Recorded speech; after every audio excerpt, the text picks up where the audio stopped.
अस्सलामुअलैकुम, welcome again to all. आज हम बात करेंगे एक और लिटरेरी डिवाइस कॉन्सोनेंट्स के बारे में।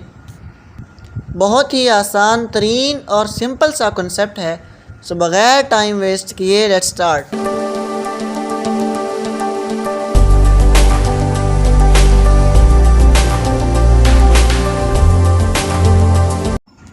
तो हस्बे मामूल सबसे पहले हम इसकी डेफिनेशंस को पढ़ेंगे, उसके बाद फिर आगे एग्ज़ाम्पल्स को इनके ऊपर अप्लाई करेंगे।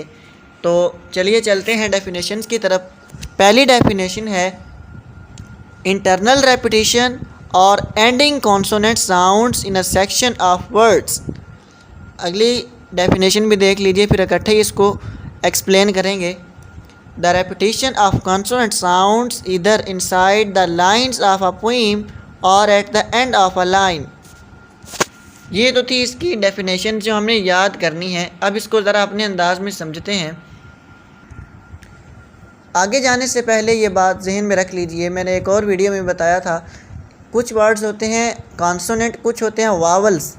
वावल्स इंग्लिश के अंदर 5 हैं, ए ई आई ओ यू। इनके अलावा बाकी सारी कॉन्सोनेंट साउंड्स हैं।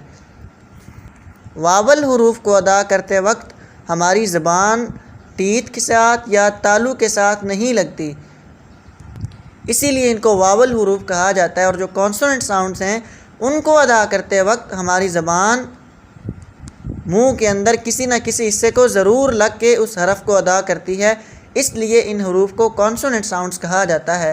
तो कॉन्सोनेंट्स ऐसे हुरूफ को कहते हैं कि जिनके अंदर कॉन्सोनेंट साउंड्स की या कॉन्सोनेंट वर्ड्स की रेपिटिशन हो।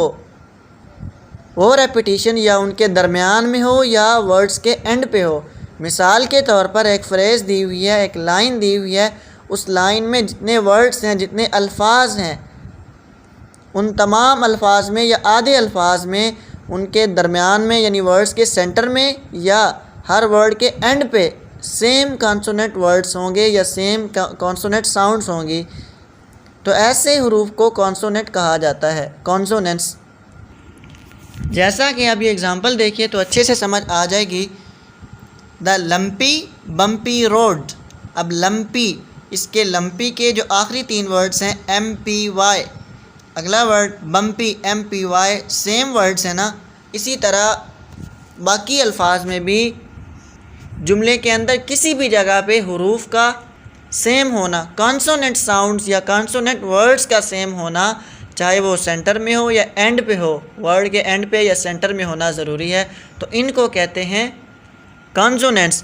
स्टार्टिंग में नहीं होने चाहिए, स्टार्टिंग में होंगे तो वो एलिट्रेशन बन जाएगा। उसके बाद अब दूसरी एग्जांपल देखिए। The string was strong. String के अंदर NG और स्ट्रॉन्ग के अंदर NG, ये दोनों वर्ड्स के एंड पे आ रहे हैं और दोनों कॉन्सोनेंट वर्ड्स हैं। इन दोनों की रेपिटिशन होना एक जुमले के अंदर ये कहलाता है कॉन्सोनेंट्स। उसके बाद अगली example, some mammals are clammy. अब M सम के अंदर भी, मैमल्स के अंदर भी और क्लेमी, तीनों वर्ड्स के अंदर M रिपीट हुआ है। अब ये M जो है वर्ड्स के सेंटर में हुआ है। पिछली 2 एग्जांपल्स थी वर्ड के एंड पे कॉन्सोनेंट वर्ड का होना, और अभी है वर्ड के दरमियान में, उसके सेंटर में होना। तो ये सारी एग्जांपल्स आ गई। तो यहाँ पे ये बात ज़रूर याद रखनी है कि कॉन्सोनेंट वर्ड्स या साउंड कॉन्सोनेंट्स के अंदर वर्ड के स्टार्ट में नहीं आते। स्टार्ट में आएंगे तो एलिट्रेशन बन जाएगी। एलिट्रेशन पे मैंने एक अलग वीडियो बनाई है।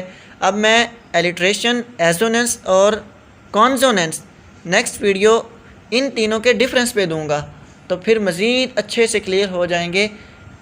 अब पोइट्री के अंदर इसकी कुछ एग्जांपल्स देखिए।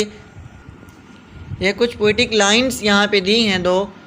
इनके अंदर अब कॉन्सोनेंट्स देखिए कि hold your nose cause hair goes the cold water.